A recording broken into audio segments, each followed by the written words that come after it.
Bonjour à tous et à toutes, je suis très contente de vous retrouver dans cette nouvelle vidéo. Aujourd'hui, nous allons parler d'un truc un peu spécial. On va parler de la conservation de l'insuline. Bon, c'est quelque chose dont on parle pas trop souvent.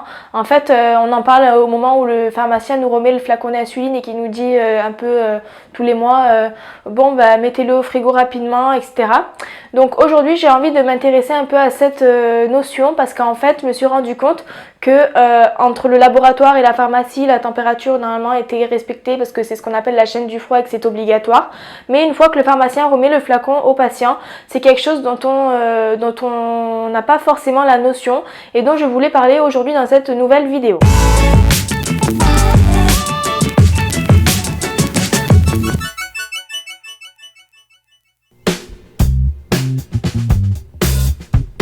Vous le savez probablement, l'insuline doit être conservée au frais. Donc au frais, ça veut dire qu'elle doit être conservée entre 2 et 8 degrés. Donc ça, c'est ce qui est marqué sur la notice.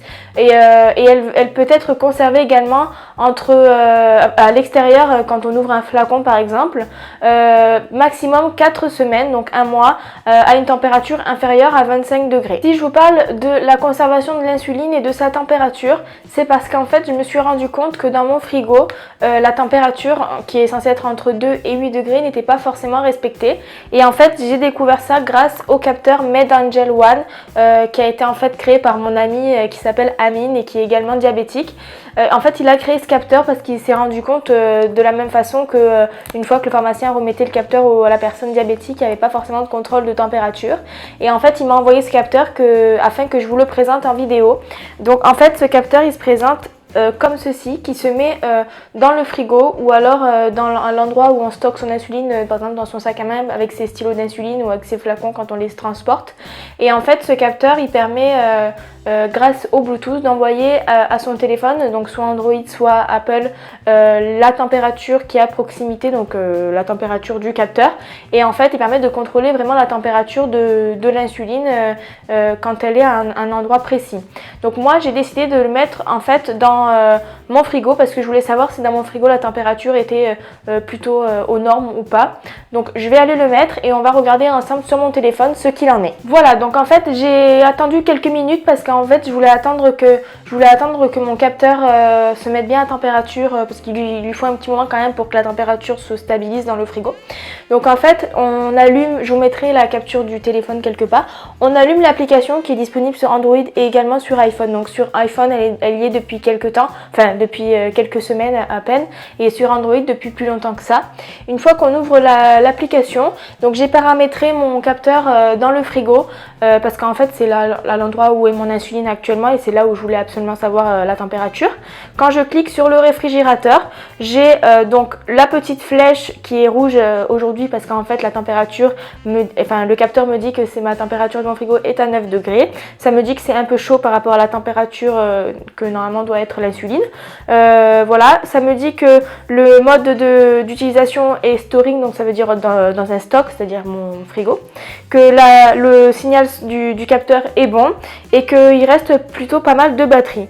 Donc moi j'ai paramétré la Novorapid et l'Apidra parce que ma soeur a la Novorapid et moi l'Apidra, donc j'ai mis les deux insulines. Et en fait, pour la première, on voit que c'est chaud, pour la deuxième également. Donc ça nous montre qu'aujourd'hui la température de mon frigo est à 9 degrés. Donc ça, je l'ai remarqué j'ai remarqué que mon frigo était souvent plutôt chaud alors que normalement ça doit être entre 2 et 8 degrés.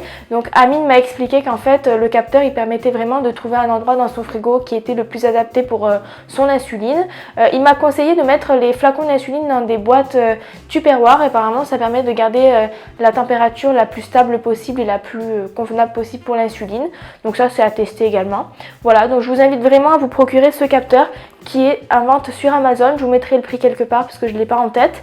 Voilà, il permet vraiment de savoir la température de son frigo et également dans son sac à main par exemple.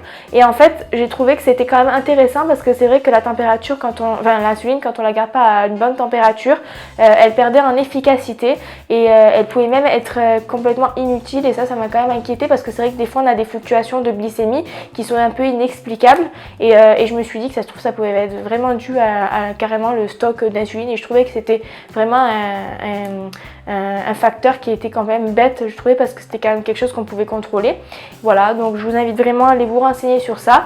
Et il m'a dit que la prochaine version de l'application permettait d'avoir une courbe sur la journée, donc on pouvait vraiment voir à quel moment de la journée le frigo n'était pas à bonne température et on pouvait peut-être gérer ça en amont. Voilà, c'est une version de l'application que j'ai vraiment hâte de tester. Si vous-même vous avez l'occasion de tester ce capteur, n'hésitez pas à me mettre en commentaire ce que vous en pensez.